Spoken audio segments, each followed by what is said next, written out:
Right, I thought I'll do this little video where it's kind of more of a debate on the increase of the cost of living, whether it's to do with the food prices for the supermarkets, petrol, also the energy price as well, and then all these companies profiteering with all these increases, and then obviously people struggling. As you know, this seems to be a very big thing in the UK, where now people are struggling with energy prices, where already the energy prices have increased twice, and the average householder now is having to struggle with gas and electricity. And obviously with the direct debit going up, and now with me, I use a gas and card, so that's even worse. Now I know that the governments did do like a little rebate in helping out people, which they say isn't a loan. Well, even though it actually is a loan, even though it's just the way that they kind of worded it to like it isn't, and that still isn't enough. And as you know, the average bill now is set to increase again in October, and then there's tons of people obviously now worrying about energy with electricity and gas all increasing in price, and then people are already struggling because obviously with the amount of money that people are currently already making, it's already hard as it is. Now it's a little bit easy with gas because obviously now the weather's been it's been really great in the UK, and obviously you don't really need to use the heating unless your gas a lot, unless you're either cooking or maybe having a bath or having an actual shower, so it's not too bad in having to sit there do that. But come winter time, when it's going to be extremely cold, there are going to be issues with people, single parent families, and obviously the elderly that will be struggling come winter time when it becomes extremely cold. And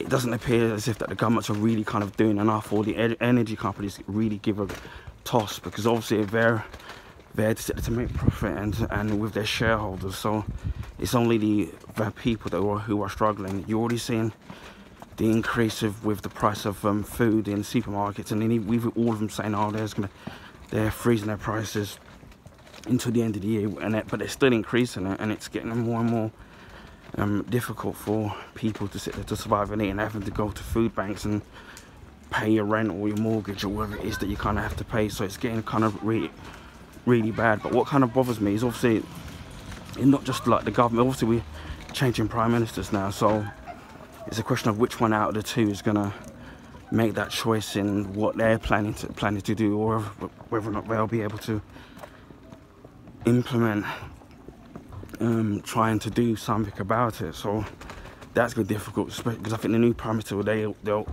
will choose in the UK will be in September.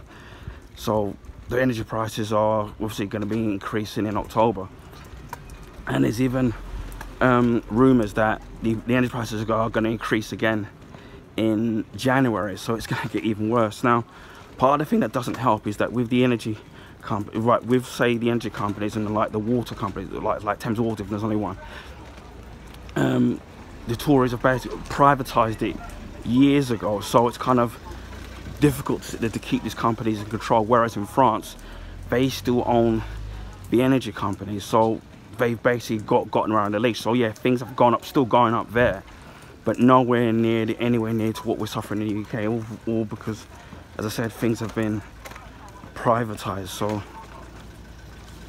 that kind of hasn't exactly kind of helped. Now, what makes it worse for me is that you see loads of people complaining about it, but they're not doing anything.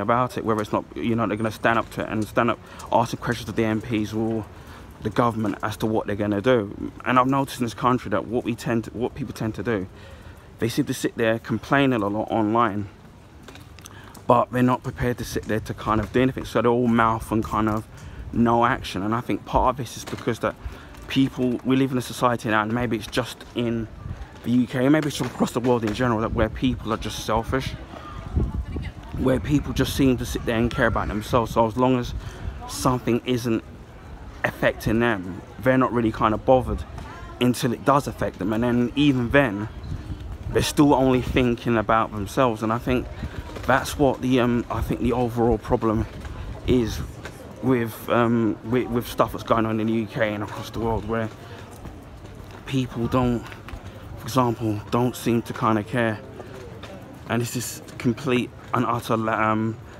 lack of well, complete and utter selfishness, where it's always about me, me, me, me, me. And whereas people only care about themselves, and they don't care about who they have to walk over to get what they want in this world. And I think it's a kind of a sad reflection on how society and how in the UK and even in the world, and how things have become, where we've just become selfish. We don't care about other people, which we're all in the same boat together when it comes to certain things affecting us all. And if people just sat there and united and did something against certain things, maybe things could and would change. But me being the pessimist, I just don't see it actually changing. So anyway, that's the end of my little rant. But you know, as I said before, I live in hope that things will change, but I don't think it will. So anyway, speak to you all in soon. Bye for now.